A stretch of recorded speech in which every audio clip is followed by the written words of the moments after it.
Coucou tout le monde et bienvenue sur ma chaîne Dolls in the Attic. Aujourd'hui, je vous propose la deuxième partie de ma vidéo Quoi de neuf Barbie, qui revient sur toutes les sorties et diverses news du mois de mars et du mois d'avril 2024. Dans ma première vidéo, je vous ai parlé des sorties liées au 65e anniversaire, et dans celle-ci, je vais vous présenter les dernières poupées de collection dites signature, mais aussi quelques playlines qui m'ont bien plu. Je vais également revenir sur Mattel Revealed, un événement interactif qui a lieu au mois de mars. Et ensuite, je vais vous parler encore un petit peu du film Barbie, et plus particulièrement de la cérémonie des Oscars, ainsi que des dernières nouveautés des dessins animés Barbie. Et pour finir, je vous parlerai de quelques news à venir. Donc comme la vidéo précédente, celle-ci sera en français. Je suis désolée, mais je n'ai pas compris comment mettre des sous-titres. Si quelqu'un peut m'expliquer, je suis toute oui. Néanmoins, j'espère que cette vidéo vous plaira. Alors avant de commencer à vous parler des sorties collector, je voulais juste revenir sur la création de 8 Barbie à l'occasion de la Journée internationale du droit des femmes le 8 mars dernier.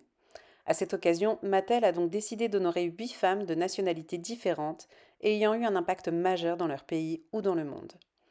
Il s'agit donc de l'actrice Hélène Mirren, de la défenseuse des droits indigènes Mera Gomez, de l'artiste et l'activiste Viola Davis, la mannequin Nicole Fujita, la chanteuse Shania Twain, l'humoriste Enissa Amani, la chanteuse Kylie Minogue et la réalisatrice Lila Aviles. Ces poupées sont donc des créations uniques, one of a kind, qui ont été offertes donc à chacune de ces 8 femmes en cadeau, et de nombreux collectionneurs ont été très déçus d'apprendre qu'elles ne seraient pas commercialisées. Surtout les poupées Kylie Minogue et Shania Twain qui ont beaucoup de succès, elles ont beaucoup plu quand les gens ont vu les photos. Au début, les collectionneurs se disaient ah quand est-ce qu'elles vont sortir vite vite vite, on a hâte de les acheter, mais en fait ces poupées ne seront donc jamais commercialisées. Voilà, moi j'avoue que j'ai eu un gros coup de cœur aussi sur deux poupées surtout.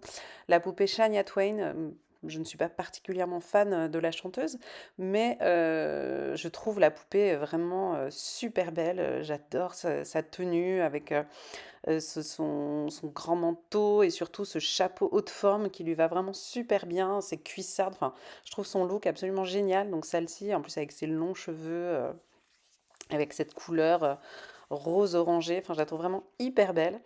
Et mon deuxième coup de cœur, c'est pour la poupée Hélène Mirren, qui est une actrice que j'aime beaucoup et qu'on retrouve là donc dans la tenue qu'elle portait au dernier festival de Cannes. Voilà, ces deux poupées-là me plaisent vraiment encore plus que les autres, même si je trouve également les autres poupées moins connues très jolies. La tenue de Mera Gomez, par exemple, me plaît beaucoup, celle d'Enissa Amani également. Elles sont vraiment aussi très chouettes, même si je ne les connaissais pas, et donc c'était une jolie découverte. En tout cas, je trouvais que c'était quelque chose de très chouette à faire pour ce 8 mars, et voilà, je voulais vous montrer les photos et vous les présenter si vous ne les aviez pas déjà vus. Donc n'hésitez pas à me dire si vous, il y en a une qui vous a fait de l'œil, je sais pas, si vous êtes dit oh mince, quel dommage qu'elle ne soit pas commercialisée parce que j'aurais vraiment voulu me l'acheter. Voilà. N'hésitez pas à me le mettre en commentaire, je suis curieuse. Et maintenant, on va pouvoir passer à la suite. Nous commençons donc la présentation des sorties collector de ces 2 derniers mois avec la première Barbie qui est sortie le 14 mars et qui est la sublime Barbie 12 Days of Spring et possiblement ma préférée de toutes les poupées que je vais vous présenter. Alors, ensuite, en ce qui concerne les signatures, je suis d'une manière générale très bon public parce que je les trouve toutes magnifiques, mais celle-ci particulièrement. Elle est donc la troisième poupée de cette collection 12 Days, car deux Barbie déjà 12 Days of Christmas sont sorties en 2022 et 2023. Je vous avoue que même si j'ai peu de Barbie de collection, je me mords les doigts de ne pas en avoir acheté une parce que je les trouve tellement, tellement belles, encore plus belles même que celle-ci. Alors Noël étant ma fête préférée évidemment, le thème et les couleurs me parlent encore plus. Mais j'adore ce concept très calendrier de l'Avent où pendant 12 jours, on peut ouvrir un tiroir révélant une poupée, une tenue ou des accessoires. Donc celle-ci, eh bien, elle est donc pour célébrer le printemps et plus particulièrement Pâques. Et donc Mattel nous propose cette superbe poupée créé par le styliste Bill Greening. J'aime particulièrement son doux visage, du moule vintage et tout ce style très 60s, de la robe très Betty Draper dans Mad Men aux accessoires ayant un style très vintage également. Alors, elle a une deuxième robe en gingham rose, car ce motif, on sait que Barbie l'aime beaucoup. J'en parle d'ailleurs dans ma vidéo sur les looks de Margot Robbie lors du promo tour. Et les accessoires sont également à croquer.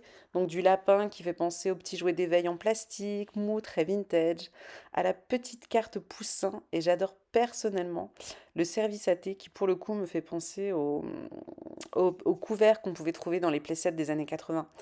Il y a plus d'une dizaine d'accessoires en tout, mais je crois que ce que je préfère, c'est peut-être la boîte. Je suis très très sensible au packaging et je trouve cette boîte vraiment superbe. Alors les boîtes des 12 Days of Christmas étaient également très très belles. Donc voilà, on dirait une petite boîte à chapeau ou alors une boîte de chaussures, voilà, sortie également d'un magasin un peu vintage. Enfin, je la trouve vraiment très très très belle. Alors c'est une poupée qui a un coût, hein, puisqu'elle vaut 185 euros. Voilà, donc c'est peut-être pour ça qu'il y en a encore de disponibles malgré son label Gold. Elle est très chère. Voilà, elle est très chère, mais si j'avais les moyens, clairement, eh bien, elle ferait partie de ma collection aujourd'hui. Malheureusement, je n'aime pas les moyens. Mais voilà, je sais pas. Dites-moi ce que vous en pensez, vous. Si vous êtes sensible à ces poupées-là, donc ce concept un peu, comme je disais, calendrier de l'avent avec la poupée, les accessoires, moi je trouve ça absolument adorable et c'est vraiment le genre de poupée qui me fait totalement craquer, enfin si je pouvais, plus que d'autres que je vais vous montrer après que je trouve très jolies, mais vraiment celle-ci, elle me parle, c'est une idée, un univers, un thème qui me plaît particulièrement. Voilà, donc je la trouve sublime, peut-être qu'un jour je l'aurai, sait-on jamais, je croise les doigts. Dites-moi ce que vous en pensez et on passe à la deuxième. Alors, la deuxième poupée signature est la Barbie Style by Design, sortie le 22 mars lors de l'événement Mattel Revealed, dont je vous parlerai un petit peu après. Il s'agit de la première poupée de cette série qui nous proposera à chaque fois une poupée créée par un styliste de Mattel. Pour cette première, c'est donc le travail de la styliste Swimno qui est mis à l'honneur avec cette superbe Barbie. Alors la styliste nous explique qu'elle s'est inspirée des illustrations de mode des années 70 et du style extravagant de cette décennie avec le rose pétillant de la robe en satin et le gigantesque nœud à l'arrière. Les bottes, les gants et les bijoux en strass ajoutent une touche d'élégance et de nostalgie. Alors la poupée utilise le corps Model Muse et le moule de visage Claudette.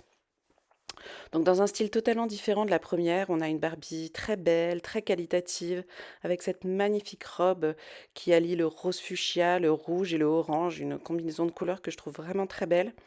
Ce gros nœud qui donne tout le relief à cette poupée et des cuissardes magnifiques, tout comme les bijoux que je trouve sublimes également. Bon, je vous avais prévenu, je suis bon public, hein. Au début, je trouvais le maquillage un petit peu lourd et le visage un peu dur. Mais finalement, je trouve que ça lui donne un air, intense, déterminé, indépendant.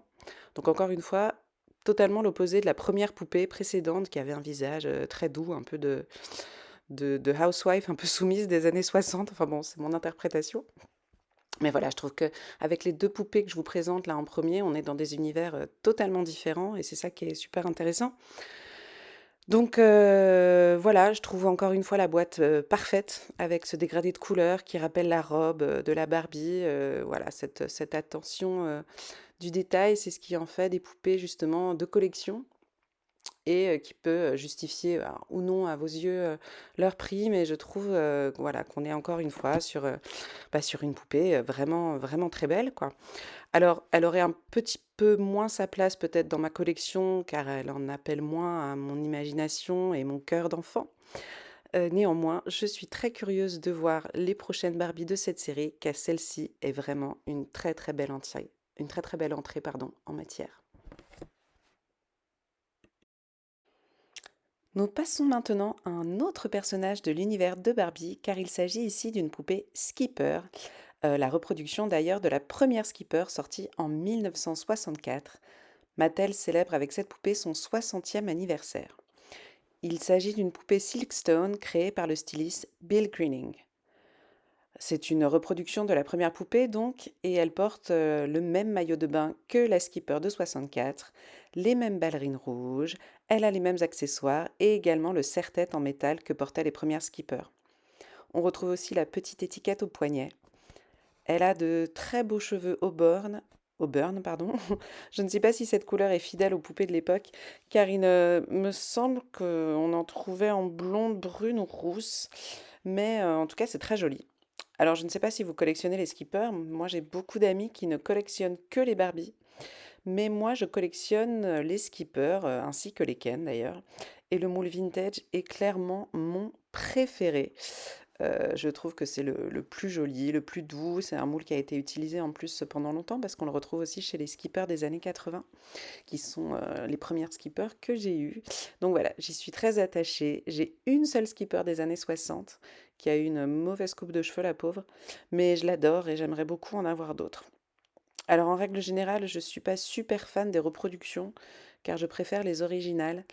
Mais pour les poupées vintage, je dois dire que je suis quand même très tentée souvent par les repros parce que bah, les vintage, elles sont souvent très chères et en plus, elles ne vieillissent pas toujours très bien. Donc pour en trouver en bon état à des prix abordables, alors même si les skippers sont moins chers que les Barbie, voilà, c'est pas toujours évident. Donc je suis quand même très très tentée par celle-ci et voilà, j'hésite. Encore une fois, je trouve la boîte très belle, simple, mais cette association de gris et de jaune fonctionne merveilleusement bien. Et en plus, elle est moins chère que les deux poupées précédentes, hein. Bon, les skippers sont moins chers, mais quand même, voilà, c'est quelque chose à prendre en considération. Elle coûte 64 euros.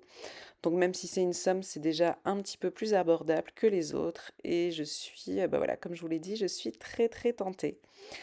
Dites-moi ce que vous en pensez. Est-ce que vous collectionnez aussi les skippers? Est-ce que vous la trouvez réussie? Voilà, j'attends vos avis parce que voilà, skipper, tout comme Ken, c'est des poupées qui sont souvent moins populaires que Barbie. Les gens la collectionnent moins.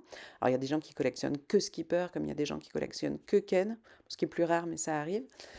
Donc voilà, je suis curieuse de savoir si cette poupée va plaire à un grand nombre de collectionneurs ou pas. Dites-moi ce que vous en pensez. Les poupées dont je vais vous parler maintenant sont sorties le 14 avril dernier et il s'agit de la quatrième série des Barbie Lux. Alors les Barbie Lux, qu'est-ce que c'est? Eh bien ce sont en gros des fashionistas de luxe qui s'adressent bien plus aux collectionneurs qu'aux enfants. Pourquoi je les compare aux fashionistas? Eh bien parce que ce sont des poupées relativement simples, avec juste une tenue et sans accessoires. Et on retrouve chez les Barbie Lux les différents types de corps, donc les originales, les petites, les tall et les curvy. La différence majeure est au niveau du corps ici, qui est un corps made to move, et la qualité générale de la poupée, bien supérieure chez les Barbie Looks. Ce sont des poupées destinées, je pense, à des collectionneurs qui aiment mettre en scène leurs poupées pour prendre des photos, leur changer de tenue, les inclure dans différents dioramas, et leur corps MTM ainsi que les différents moules de visage utilisés en font des Barbies très intéressantes, je trouve. Elles sont également très abordables, puisque vendues à 29 euros chacune, et donc elles sont généralement rapidement en rupture de stock. Alors, regardons un petit peu en détail chacune de ces poupées, je vais essayer d'être concise. Alors, la Barbie Lux numéro 20 est une superbe rousse et donc possiblement ma préférée car j'adore les poupées rousses, créée par Bill Greening comme toute la série. Son visage utilise le moule Andra et son corps est la version originale Made to Move. Sa tenue mauve et violette se marie particulièrement bien avec ses magnifiques cheveux et franchement, je la trouve sublime.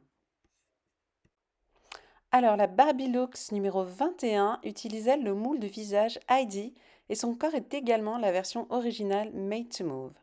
Même si elle est très belle aussi, c'est peut-être celle qui m'intéresse le moins en l'état. Je trouve sa tenue rose peut-être un petit peu fade et classique à mon goût. Elle a néanmoins un très beau visage et de très beaux cheveux. La Barbie Lux numéro 22 est mon deuxième coup de cœur dans cette quatrième série Barbie Lux. En effet, l'inspiration pour ces poupées est en partie les années 90 et je trouve que cela se ressent particulièrement pour cette poupée. Par sa coupe de cheveux déjà, j'avais plusieurs copines qui avaient la même et sa tenue lui donnant un côté très Spice Girls, je trouve, très posh Spice. D'ailleurs, le moule de son visage est le moule Victoria, c'est assez rigolo. Par sa coupe de cheveux encore, elle a un côté très chanteuse de Britpop également. Bref, j'adore. J'aime beaucoup les Barbies aux cheveux courts en général et donc celle-ci me plaît vraiment beaucoup. J'aime bien aussi ces plateformes, ces chaussures plateformes puisque j'avais les mêmes en bleu quand j'étais plus jeune. Donc voilà, je trouve ça rigolo. Oui, qu'est-ce que j'ai oublié de dire? Alors elle utilise le corps Made to Move petite et voilà, je la trouve vraiment adorable. Alors la Barbie Lux numéro 23 utilise, elle, le moule Lina qui est particulièrement joli, je trouve. Sa robe bleue se marie très bien avec ses beaux yeux et ses longs cheveux blonds. Voilà, je trouve encore une Barbie très belle qui offre plein de possibilités de jeux pour les collectionneurs. J'aime particulièrement ses cheveux qui ont vraiment l'air très très soyeux. Elle est très belle, très jolie elle aussi. Voilà, comme le reste de la collection, elle me plaît beaucoup et elle utilise le corps Made to Move original. La Barbie Lux numéro 24 utilise, elle, un corps curvy et le moule visage Simone. Alors j'aime beaucoup les curvy et je trouve que le visage est également super beau. Comme je disais un petit peu avant, c'est vraiment un des points forts de cette série, je trouve, qui est la diversité au niveau des moules des visages. J'adore aussi sa frange et ses longs cheveux très raides. Sa petite robe est aussi très mignonne et me fait également penser aux robes baby doll portées dans les années 90 par Baby Spice, par exemple. Clairement, cette série me fait penser aux Spice Girls. Bref, encore une super jolie poupée, très mignonne, qui s'inscrit vraiment très bien dans cette série. La dernière poupée de cette série est le Ken numéro 25 et c'est mon troisième coup de cœur. Déjà parce que j'adore les Ken, mais je trouve celui-là très classe. On retrouve la combinaison de couleurs gris-jaune dont je parlais tout à l'heure sur la boîte de la Skipper et ça me plaît beaucoup, ça fonctionne très bien. Voilà, et encore une fois, je trouve ça classe. Le t-shirt est un petit peu fluo, style également très populaire dans les années 90 et j'adore ses boots argentés. Ses cheveux bouclés et rasés sur le côté me font également penser au style de Will Smith ou alors d'autres rappeurs de l'époque. Et puis, bah, quel bonheur de voir des cheveux implantés sur Ken. Ça change de ses cheveux moulés. Alors évidemment, là, on est sur une poupée qualitative, donc on peut s'y attendre. Mais bon, moi j'adore les cheveux bouclés, donc je trouve cette coupe vraiment très chouette. Voilà, étant une enfant des 90s, j'adore toute cette collection. Et encore une fois, si j'étais millionnaire, je m'achèterais absolument toute la série. Et donc vous, enfin millionnaire, elle coûte pas très cher encore, c'est ce que j'ai dit, hein, mais bon, avec toutes les Barbies qui me plaisent depuis le début, ça commence à faire beaucoup. Donc voilà, dites-moi vous s'il y en a une qui vous fait craquer, laquelle est votre préférée dans la série. Je dois dire que je suis très curieuse de savoir celle qui sera en rupture de stock en premier, de voir un petit peu les goûts des collectionneurs, celle qui va faire craquer le plus grand nombre. Voilà, dites-moi ce que vous en pensez. Le 16 avril dernier, événement important chez Mattel qui sort un coffret de 5 chaises pour Barbie, marquant le début de la collection signature consacrée exclusivement au mobilier. Il s'agit d'une collaboration avec la marque italienne Cartel, spécialisée dans la vente de meubles design. En effet, ce coffret nous propose 5 chaises iconiques créées par Philippe Stark. La chaise Louis Ghost, la Masters, la chaise AI, la Venice et la Eros. Elles sont revisitées en version rose Barbie, qui est la couleur Pantone 219C. L'emballage est en bambou et papier, ce qui lui donne un air vintage proche des emballages des années 60, je trouve, et qui ajoute une touche écologique à ces chaises également à base de 69% de plastique recyclé. Ce coffret, au prix de 70 € attirera certainement les collectionneurs aimant mettre en scène leur Barbie ou aimant customiser leur Dream House. Je trouve les modèles superbes, moi qui aime beaucoup Philippe Stark, et j'ai hâte de voir la prochaine collaboration de cette nouvelle collection mobilier. Quelle bonne idée! À quand les playsets entiers de collection?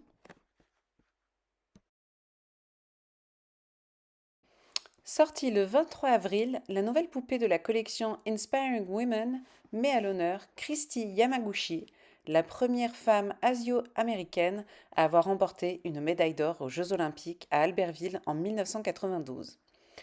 Je dois dire que ça fait un moment que je suis attirée par cette collection qui met en avant des personnages féminins ayant marqué notre histoire. J'en connais bien évidemment certaines, mais j'ai pu, grâce à ces poupées, découvrir des femmes que je ne connaissais pas, à l'instar de Christy Yamaguchi. Et je pense que je vais approfondir la découverte de ces poupées lors de futures vidéos. Alors pour en revenir à notre poupée, elle est non seulement patineuse, mais également auteure de livres pour enfants et milite pour que la littérature soit accessible aux plus jeunes. La poupée porte une tenue de patineuse similaire à celle que Christy Yamaguchi portait quand elle a remporté la médaille d'or et le bouquet de fleurs est également similaire à celui qu'elle a reçu à l'époque.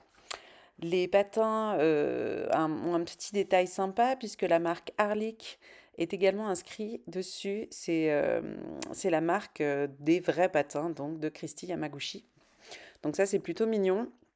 Je trouve par contre dommage qu'elle n'ait pas sa médaille d'or. Voilà. Je trouve ça bon, je trouve ça bizarre. C'est-à-dire que ils sortent cette poupée surtout pour honorer le fait qu'elle ait gagné cette médaille d'or à l'époque. Elle porte la tenue qu'elle avait quand elle a gagné la médaille d'or et elle n'a pas la médaille d'or. Donc bon, je sais que c'est une poupée Black Label qui coûte donc 41 euros. Elle est donc moins chère que les Gold Label et donc c'est ce qui explique qu'elle ait moins d'accessoires. Mais enfin, bon là pour le coup, je trouve ça vraiment dommage qu'il lui ait pas mis. Donc elle a été créée par la styliste Carlyle Nuera et elle a le corps made to move petite. Voilà, donc elle est pour l'instant en pré-order, ça veut dire qu'elle ne sera envoyée que à partir du 30 août. Donc voilà, c'est pas demain, il va falloir attendre un petit peu. Mais comme je le disais, donc voilà, moi c'est une collection qui me plaît, qui me parle beaucoup. J'en ai pas encore pour l'instant, mais je compte prochainement en acheter une, à vrai dire n'importe laquelle. Bah, je crois qu'il y en a pas mal qui sont en rupture de stock malheureusement. Moi j'aimais beaucoup la Billie Jean King qui était sortie il y a un moment déjà, mais je crois qu'elle est absolument plus disponible. Donc je vais voir celle que je peux trouver. Et de là, voilà. Et de là, je vais peut-être commencer une nouvelle série de vidéos. Voilà. Dites-moi si ça vous intéresse. Et donc pour la toute dernière sortie signature du mois d'avril, Mattel nous propose 5 fashion packs créés par la styliste Suimno, dont 3 ont été le résultat de votes sur Instagram l'année dernière. Alors, la première tenue nommée Barbiecore est un total look rose et inclut un top, une jupe et un blouson rose, des bottes blanches à talons, un sac, un collier Barbie 1980, deux colliers ras du cou, un téléphone, des lunettes et une montre. Donc, 3 pièces de vêtements et 7 accessoires, ce qui fait une tenue vraiment complète. Alors, petit coup de cœur pour moi pour le blouson, la jupe et le collier. La deuxième tenue très Paris chic est nommée Plazacore. Elle est composée d'un petit tailleur pied de poule, un crop top blanc à boutons, un béret, un serre-tête, un ruban, des chaussures à talons noirs et blanches, un porte-monnaie ou clutch aspect cuir, des lunettes, un collier de perles et un bracelet. Donc 4 pièces de vêtements et 7 accessoires encore. Cette tenue est, je pense, ma préférée car j'ai toujours adoré le noir et le blanc chez Barbie, je trouve ça très classe. J'adore les chaussures bicolores et je trouve que les looks différents que cette tenue offre selon que l'on met le béret ou le serre-tête, bah, c'est super intéressant, enfin c'est chouette. Donc gros coup de cœur pour cette tenue, je trouve le porte-monnaie aussi très très mignon. Mais énorme coup de cœur aussi pour la troisième tenue également, car j'ai toujours adoré pardon, les tenues de tennis pour Barbie. Je sais pas pourquoi. Peut-être parce que c'est le seul sport que j'aime vraiment et que j'arrive à comprendre. Je sais pas.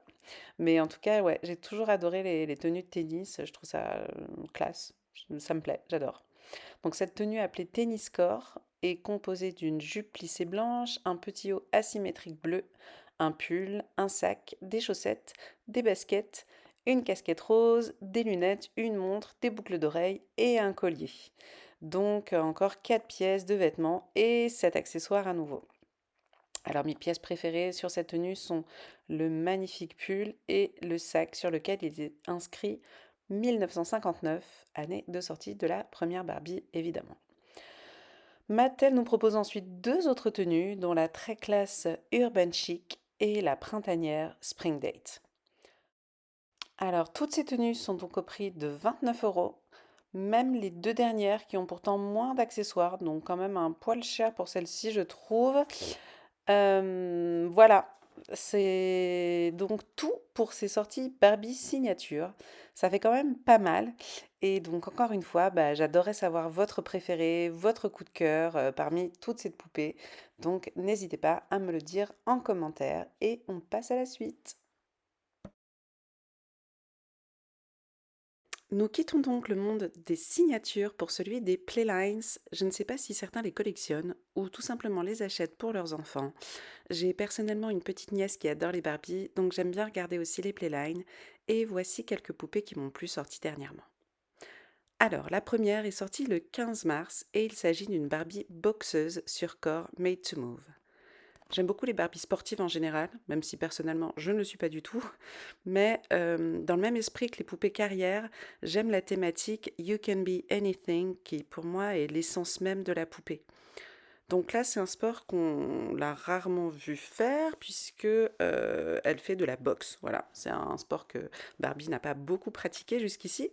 Donc c'est d'autant plus sympa qu'ils aient choisi ce sport-là, qui plus est sur un corps made to move.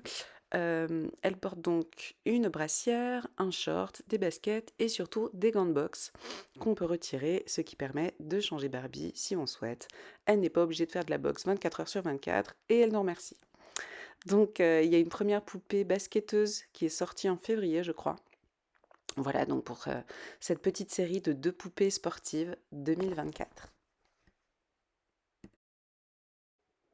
Alors, la deuxième série de poupées que je veux vous présenter ici est la série Pink Passport, dont 4 poupées viennent de sortir. Alors, je suis personnellement fan des poupées Dolls of the World et j'en parlerai plus dans une prochaine vidéo. Mais en règle générale, eh bien, toutes les poupées en lien avec le voyage ou la découverte d'autres pays, d'autres cultures me plaisent particulièrement. Donc jusqu'ici, la majorité des poupées Pink Passport présentaient plutôt Barbie simplement en train de voyager ou de préparer sa valise, ou de piloter un avion même. Mais avec ces nouvelles poupées, Barbie nous emmène dans des pays et des villes bien spécifiques, ce qui m'a particulièrement plu pour cette série. Alors, la première poupée nous emmène donc à Paris. La différence ici avec les Dolls of the World, c'est que Barbie n'est pas représentée en tant que parisienne, mais bien en tant que touriste à Paris. On retrouve donc un certain nombre de clichés qu'une touriste aimerait faire à Paris, comme mettre un béret, manger un croissant et une baguette. Mais où est le camembert? Non, plus sérieusement.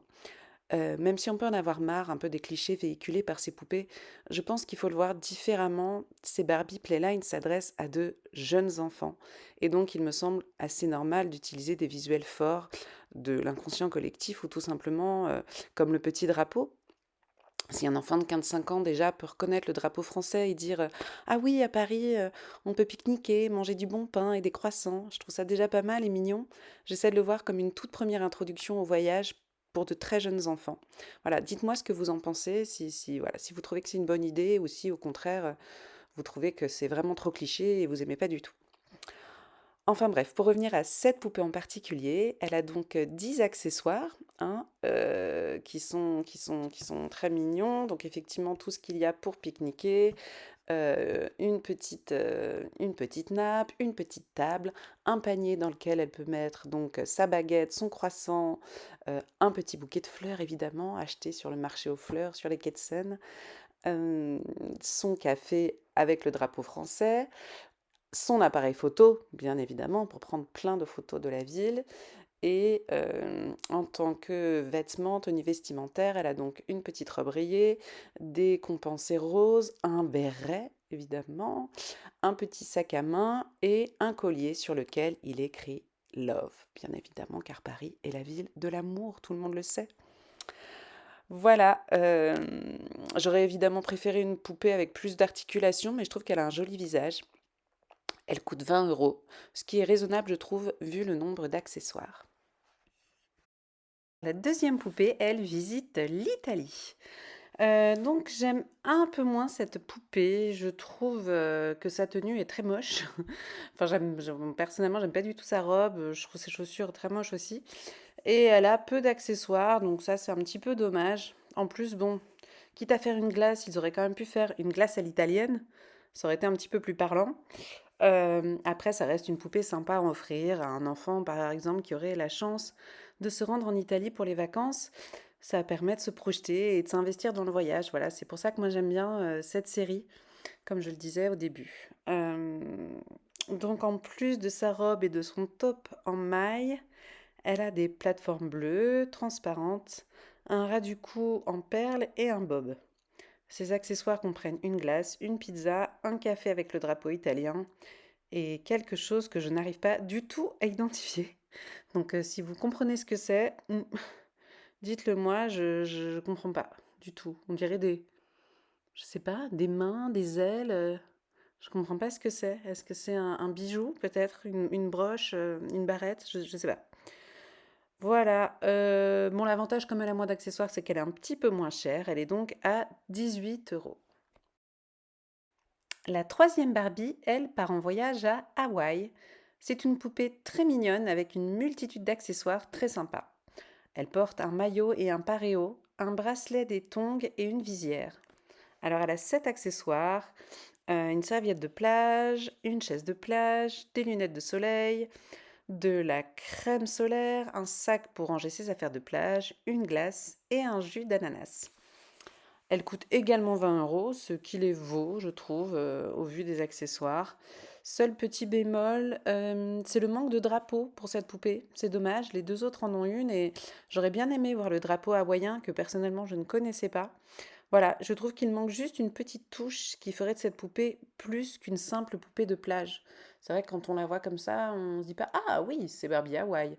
Donc là, pour le coup, il manque peut-être, voilà, ouais, une petite touche visuelle un peu plus forte. Néanmoins, c'est une jolie poupée et effectivement, je trouve que, bah, la multitude d'accessoires est vraiment sympa. Donc ouais, elle me plaît bien quand même.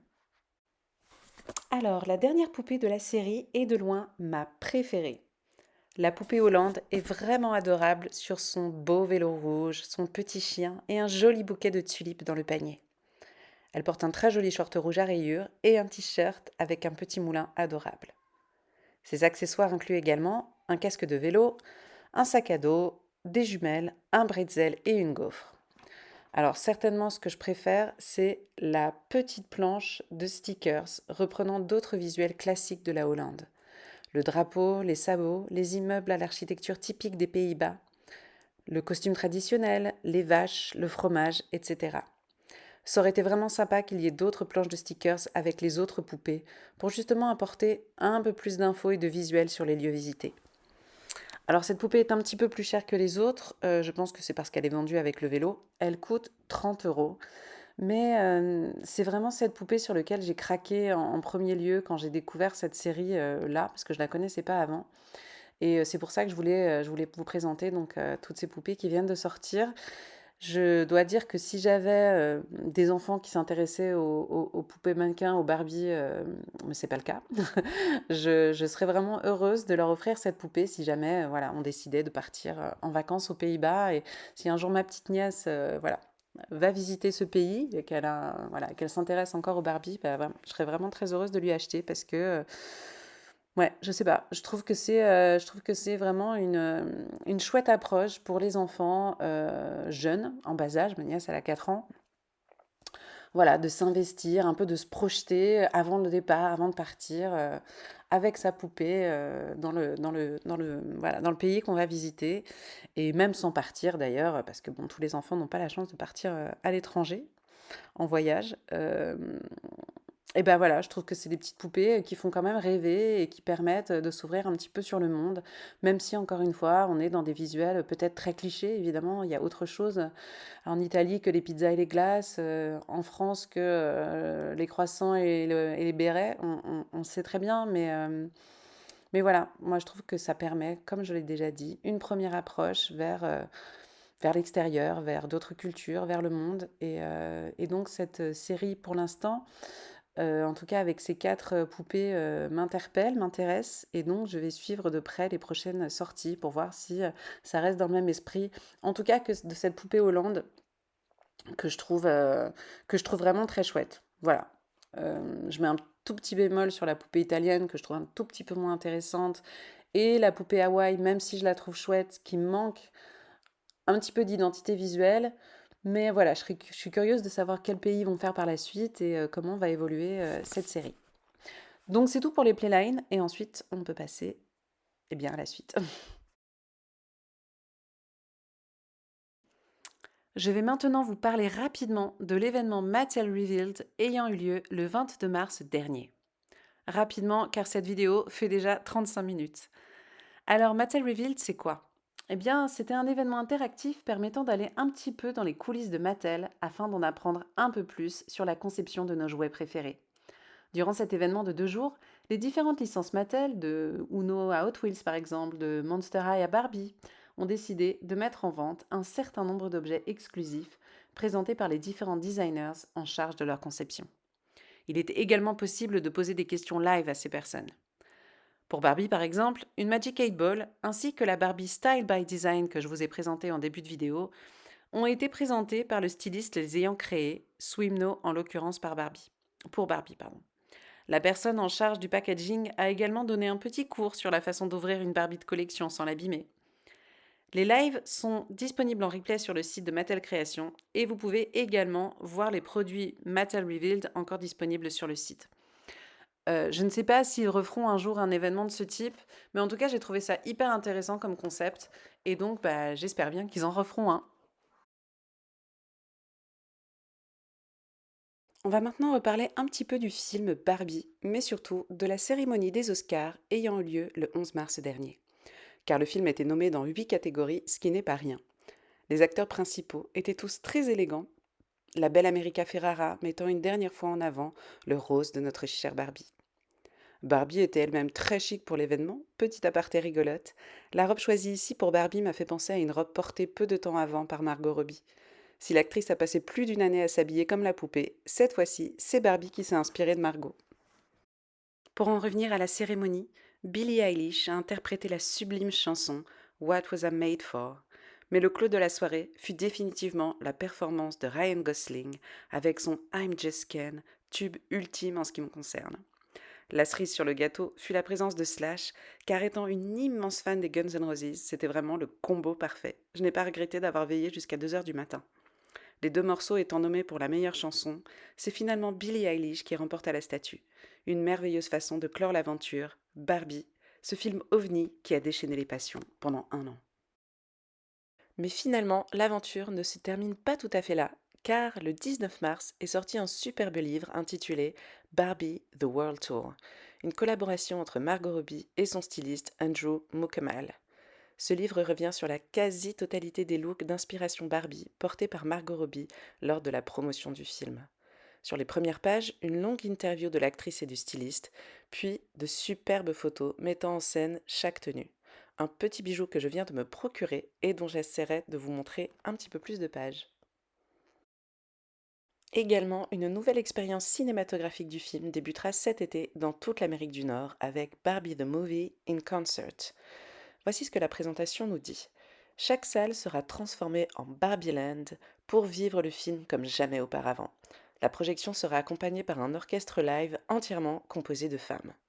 Voilà ce qui semble prometteur. À quand la tournée en Europe?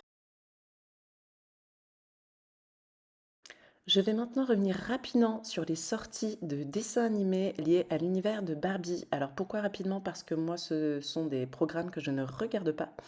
Néanmoins, je passe l'information. Alors le 14 mars est sorti le film Stacy to the Rescue, disponible sur Apple TV en France. Donc le résumé nous dit: envole-toi vers de nouveaux sommets avec Barbie et sa sœur Stacy, lancées dans une aventure exceptionnelle. Confiante et aventureuse, Stacy se retrouve dans une position inconfortable lorsque la famille Roberts se rend dans le Wisconsin pour un festival de montgolfière. Trop jeune pour les activités des adultes et trop grande pour jouer avec les petits. Mais quand Barbie et Skipper se retrouvent en difficulté, Stacy se révèle avoir les compétences nécessaires pour sauver la situation. Découvre Stacy comme jamais auparavant, avec 5 nouvelles chansons originales, de nouveaux amis et plus de chiots que jamais. Ouh.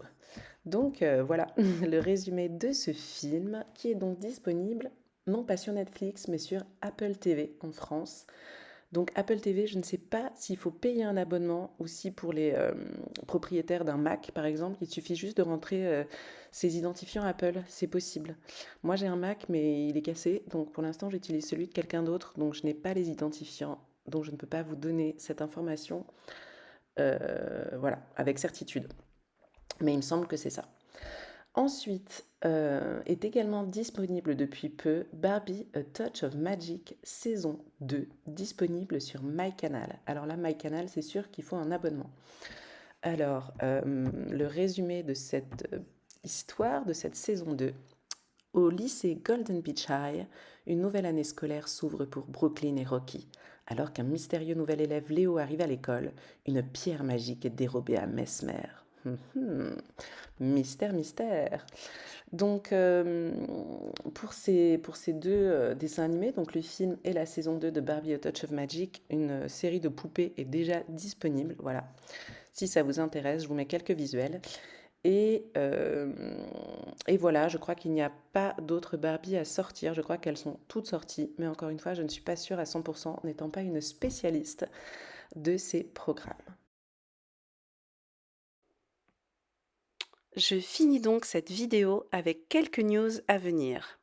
Au moment où je finis de faire cette vidéo, Mattel annonce la sortie dans 3 jours de Ken Couture, le premier d'une série. Je trouve ça super qu'ils aient prévu de sortir toute une série de Ken et j'ai hâte de les voir. J'avoue, les quelques photos de cette poupée ne m'emballent pas totalement, mais à voir une fois qu'on aura plus de visuels.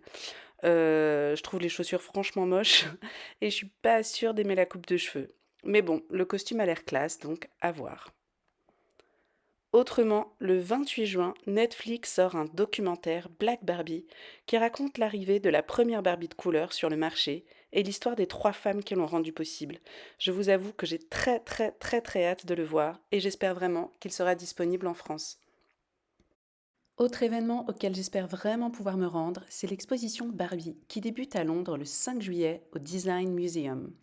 En plus de l'historique habituel de Barbie, des espaces seront consacrés à Ken, mais aussi au Dream House et leur architecture, ainsi qu'aux moyens de transport utilisés par Barbie et ses amis depuis les années 60. J'espère y aller cet automne pour vous faire un petit report.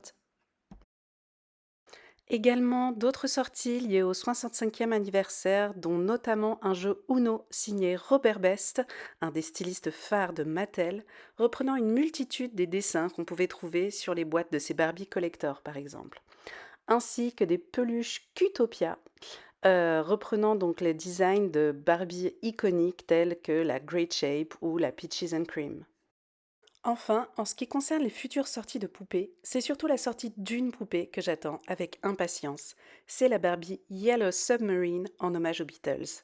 Étant une fan du groupe et du film Yellow Submarine, j'ai vraiment hâte d'avoir de meilleurs visuels que cette photo toute pixelisée que je vous montre. Néanmoins, on devine un look très 60s et la coupe de cheveux de la Barbie me fait évidemment penser à Twiggy. Ce serait tellement fantastique une repro de Twiggy pour cette Barbie. Mais bon, ne rêvons pas trop. La coupe de la robe a également un design très 60s et on devine des motifs repris du film apposés dessus. Si elle n'est pas hors de prix, j'espère vraiment vraiment pouvoir me l'acheter. Et pour finir, je suis très curieuse de voir la prochaine Barbie Style by Design créée cette fois-ci par le styliste Kyle Noera. Alors, en regardant un petit peu le seul visuel que j'ai, il se passe quelque chose d'intéressant au niveau de la tête. Alors, je ne sais pas si c'est un chapeau, un serre-tête, ou si c'est juste un effet visuel de la boîte. On le découvrira par la suite, mais enfin, ça donne un petit côté statue de la liberté, c'est marrant. On devine également une robe longue et des plateformes choses. Donc, je n'ai pas pour l'instant plus d'infos sur cette sortie. Donc, à suivre. Voilà, c'est donc tout pour cette vidéo des news et sorties Barbie mars-avril 2024. N'hésitez pas encore une fois à me parler de votre coup de cœur à vous et à me mettre un petit pouce en l'air si la vidéo vous a plu, ça me fera très très plaisir. À bientôt, prenez soin de vous.